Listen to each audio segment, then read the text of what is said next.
Welcome to another edition of Poets Have Something to Say. I'm your host, Jeff McAndrew. I'm the Poet Laureate of North Fond du Lac, Wisconsin.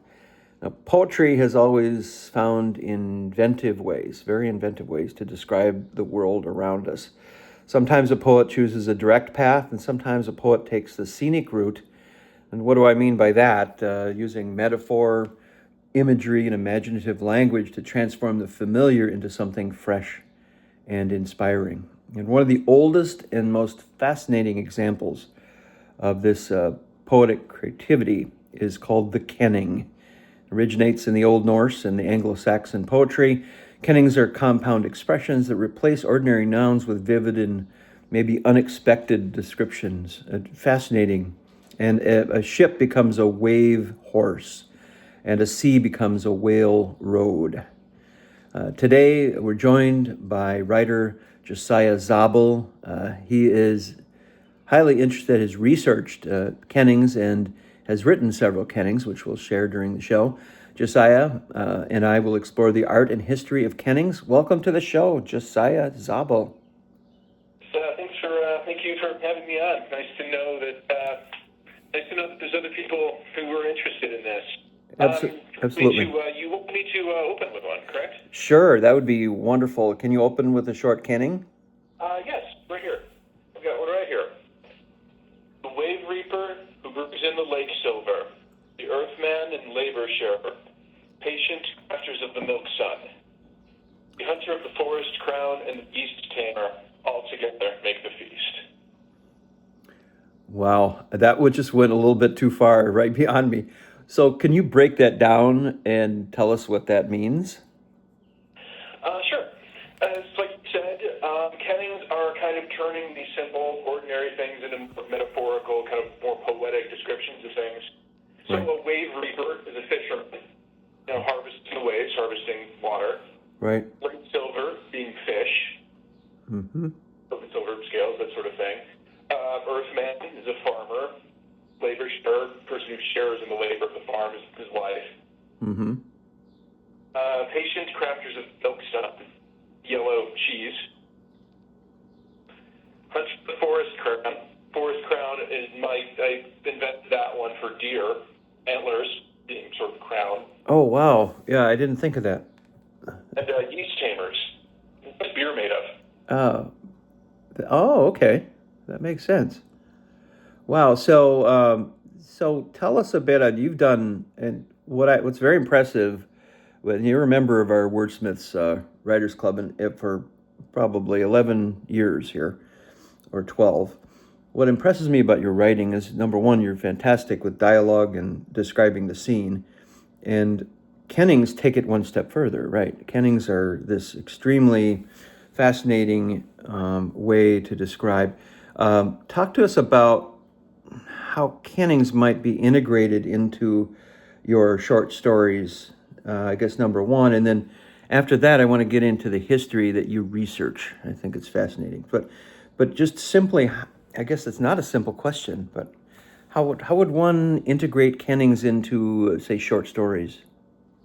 It's pretty context dependent. So let's say Right. you've got a character or story that is set in Dark Ages England, something akin to these sort of people that produced Beowulf or the sagas. Mm-hmm. It makes perfect sense to have a skald, the Norse poet, singer type, to be speaking in these. It's the sort of thing that you'd have characters telling stories and writing Kennings and such sitting around a campfire. As far as modern life, not so sure about that because it is such a historical, context-specific form of poetry. Right, absolutely. So it'd have to be, and it sounds like you're fascinated with studying history. Let's get into that a little bit. And I know you know a lot about like the Dark Ages and the Vikings, and tell us a bit about your central interest areas. That's kind of I guess I'm kind of, my interest in history is a little more broad than it is deep, but I do have a few specific areas. Like I've developed a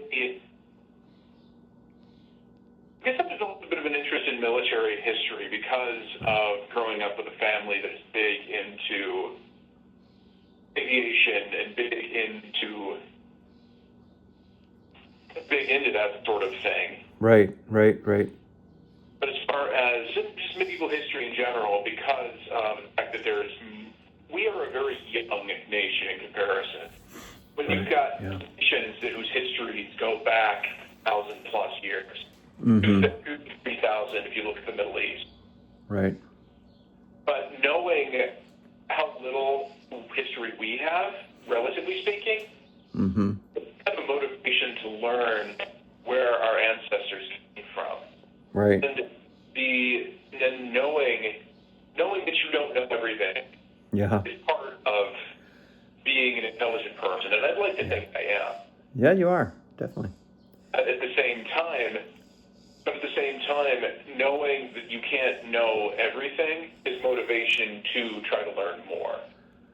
Right. All the more motivation if you realize you know just a certain small percentage of the context of how things develop or how historical things happen. Yeah, that just makes you more motivated, right? When you realize that how much.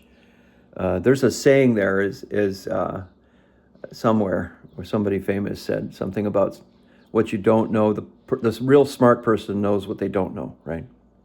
Something like that, yeah. Yeah. It's the idea of how history does not happen in a vacuum. It's that idea of history does not repeat itself, but it rhymes. And I'm not saying that you can predict the future by knowing the past, but you learn to recognize patterns. And you learn to recognize, okay, I've seen this before, I can guess this is probably happening next. And that's the thing about life, you can never be entirely sure. There's this rich context, and I always have, it may seem way off the topic, but I was having a debate with Claude the other day, the AI, and Claude was debating me on free will, the concept of free will, and we were talking about the endless precursors that lead to the context.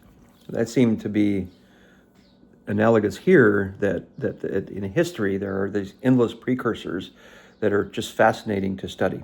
So back to Kennings, how did they actually originate? Can we get a little deeper into that? I'm not entirely sure of their origins, because that's the thing. It's called the Dark Ages because there's not a lot of written records. There's so much we just don't know. Right. But it's part of it was, from what I can remember anyway, part of it at least was there was a certain superstition attached to at least some of it. The fact that the word bear is a Kenning. We don't know what bear just translates as brown one. Right. Yeah. Okay. Yeah.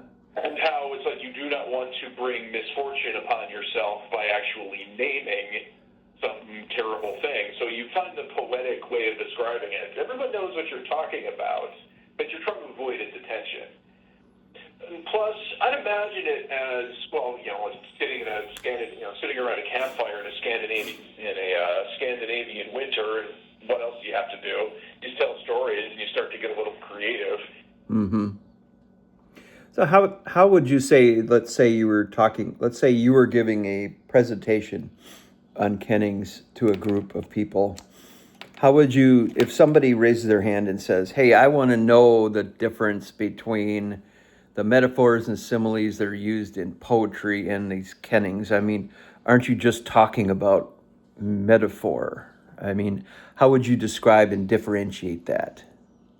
Metaphor is, well, it's the word is, describing those unlike things. Right. Whereas a Kenning is more the compound nouns and describing them for what they are, not so much what they aren't. But for the examples you used of the whale road, well, it makes sense if you think about it. It's a different kind of thought process. It makes perfect,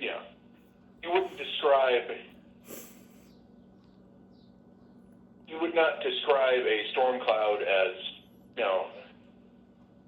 Okay, I kind of lost my train of thought there for a moment, but it's back to my point, though. Kennings are more what things are in the poetic way of, the metaphorical way of describing them rather than trying to compare Right. Yeah. We're with Josiah Zabel, the fascinating world of Kennings, which actually you had in one of our recent wordsmiths meetings. You were the one that told me about them. I had no idea. I didn't know even the word Kenning, and this kind of for me opened up a whole new area. And I think with the last meeting you were at, you did share some fascinating Kennings with the group, and it seemed to really draw the members in that this is something brand new that they're encountering. I think that's kind of what drew me to trying it too. The fact that I'm going to try something here that I don't think anybody else is familiar with. Set myself that kind of challenge and that sort of different kind of thought process, and it's kind of fun to do. Kind of test myself a little bit and just get inside a little bit of the people who wrote them to begin with. So a hypothetical question: what do you think happens to a reader's mind when they encounter a very effective Kenning? When the reader is on their journey of finding context in a story, finding the story arc, finding the worldview of the characters. What's the extra sauce, so to speak, that the Kenning adds? You just get that little bit of extra historical context and the thought that just because someone lived 1,300 years ago does not mean they weren't a person. Mm-hmm. They might have thought a little differently, and they might have had a different understanding of the world, but they were still people. And through reading their poetry, you can still see that people have always been people, and there have always been creatives. Right. Are there such things, and maybe this came up in the meeting, one of our meetings, but I don't remember. Can there be humorous Kennings? Do those exist? Where, you talked about how Kennings reveal the whole humanity of the Vikings in this whole context. Are you aware of any humorous Kennings that exist? Not personally. I'm sure they exist. I mean, people have been writing humor for as long as, well, from the beginning, because people have always had a sense of humor too. It's Right. not something I've attempted, but I'm sure it exists. That's something I'd have to look into. That's something that it's another writer from our club, Larry, would probably enjoy that.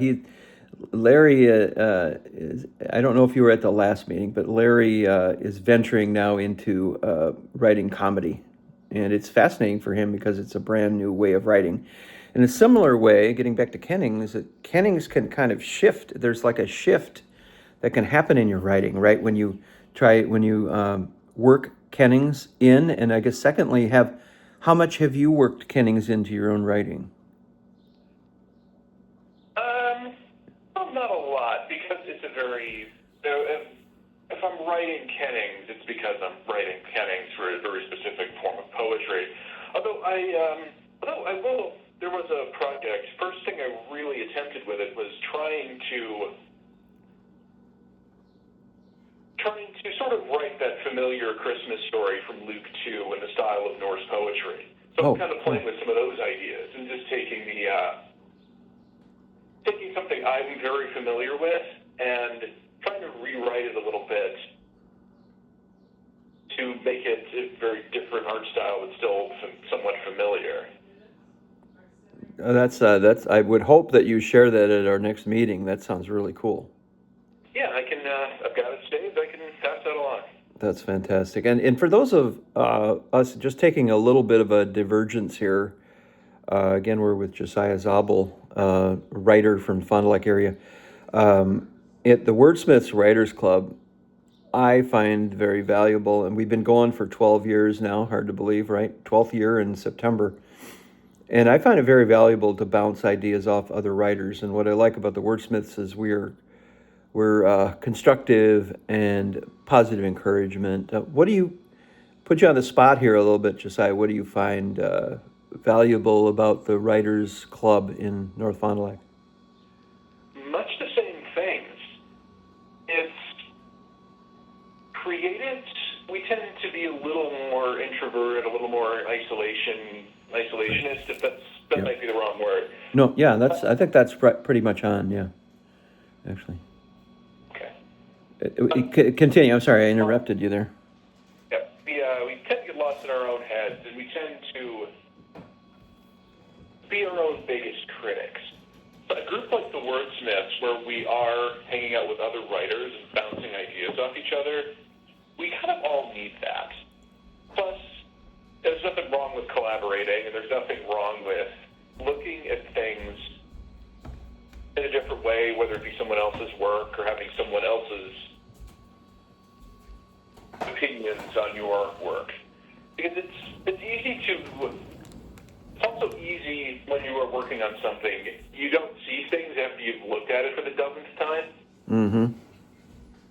Plus, there's the collaboration aspect, and there's, again, creative people collaborating. Yeah, you are stronger together when you are working with someone else who has that same sort of viewpoint, or at least when it comes to let's do something cool together. Right, and I found that throughout the 12 years of evolution of the club, that I feel that there's more collaboration where I'm bouncing stuff off of more people now, and I was very honored to have you reach out to me, even though I don't know a lot about military history and such and war history. But just honored to be able to read things and maybe a few small points along the way. So that's the beauty of it. I think all of our writers are kind of opening up to each other's collaboration, which is kind of a great thing to see, isn't it? It really is, yeah. And again, but it was kind of what I was talking about earlier. Nothing wrong with learning, and it's a good thing to learn. And that motivation of, there's things I don't know, but I'm going to find out. Right. Well, we promised the audience here, Josiah, another Kenning. Do you have another one up your sleeve here? Yes, I do. Okay, let's go for it. A fairly recent one. Okay. All love the sea without salt, world well and greatest of five. All fear the shipbreaker and dead keeper. The brass voice sings out 30 names. Wow, I can't even begin. So can you break that down for us, for our listeners? Yes, I am talking about Lake Superior. Mm-hmm. Sea without salt, in Great Lakes being inland seas, effectively. Okay. Sea without salt. World well. The Great Lakes hold approximately 1/5 of the world's fresh water. Wow, cool. I didn't know that. Greatest of five. Superior being the largest of the Great Lakes, the 5 Great Lakes. Mm-hmm. Here, the shipbreaker. Well, there's a whole long history of Great Lakes shipwrecks. Yep. Dead keeper. The line from the wreck of the Edmund Fitzgerald. It's a reference to the line in the wreck of the Edmund Fitzgerald about how Superior never gives up her dead. Oh, what a great song that is, too. Oh, yes. Yeah. And again, the last line refers to that too, the brass voice. Brass voice being a bell, 30 names, the 29 men aboard the Edmund Fitzgerald and 1 for Gordon Lightfoot. Oh, wow. How cool is that? Yeah. It felt right to write about the Midwest, being a Midwesterner. And the first one I opened with, that's kind of a Wisconsin summer, isn't it? Mm-hmm. Yeah, it is. It definitely is. Well, I want to finish here by, first of all, saying thank you for joining us, Josiah Zabel. It's been fascinating, and I think hopefully our interview did whet the appetite for people wanting to learn more about Kennings. Are there any good websites to check to learn more about Kennings? I suppose you could just Google it, right, or ask Claude, right? Yeah, that's one way of doing it. Or how I got into it, and this is a valuable thing. I've learned a lot from this particular podcast. My introduction to it, I was sort of vaguely aware of them as a concept. Mm-hmm. What really got me started on writing them was another podcast called Future Imperfect, mm-hmm. run by a guy named Jason Kingsley. Yes. Who had an author on one of his shows talking about this, a little bit. A book called Embers of the Hand, talking about the ordinary people of the Viking Age. Mm-hmm. And to them, embers of the hand referring to gold. How it sparkles like fire in the right light. So I would, for anyone listening to this interview, I would suggest checking that out or looking at the various Norse sagas or reading Beowulf. Those are all very good resources for it. Because those are the people that invented this and all came from that. So that's the Future Imperfect podcast, you said? Yes. Okay, that's awesome. So a couple of things online can definitely get us started with tons of stuff out there. And thank you for sharing that before our interview, the Future Imperfect. I'm going to have to kind of comb over that again because it's so fascinating. So many different things to experience there. The Future Imperfect podcast. Just before we go, what would you say would be one thing about Kennings after today's conversation that you would hope people would remember about Kennings? What basic fact about them, or so on and so forth? Just that reminder that people have always been people, and people have always had art. It looks a little different to what we are used to in our modern world. That's not something that should be discounted. That it is just a different way of looking at the world, and doing your own research on this and looking into it, you get a different way of thinking about things. Awesome. Josiah Zabel, thanks for joining us on Poets Have Something to Say today. Fascinating show for our June 2026 edition. Thanks again, and I hope you have a great week. Yeah, you too, Jeff. Thanks for having me on. All right, we'll see you at the Wordsmiths meeting. Thank you. Yeah. There's Josiah Zabel, and wow, what a fascinating guy. And if you want more information, again, there's plenty of stuff online. The Future Imperfect podcast. Speaking of things to share, this is my latest book right here. You can order it on Amazon, or best yet, see me, and I can get you an autographed copy. We do the show once every month, and we've got some great guests coming up here. We've got part 2 with Carl Stewart later this summer, where he talks more about his novels and some interesting letters and writings. So it's going to be a lot of fun. Thanks for joining us on the podcast today, and I hope all of you have a great day.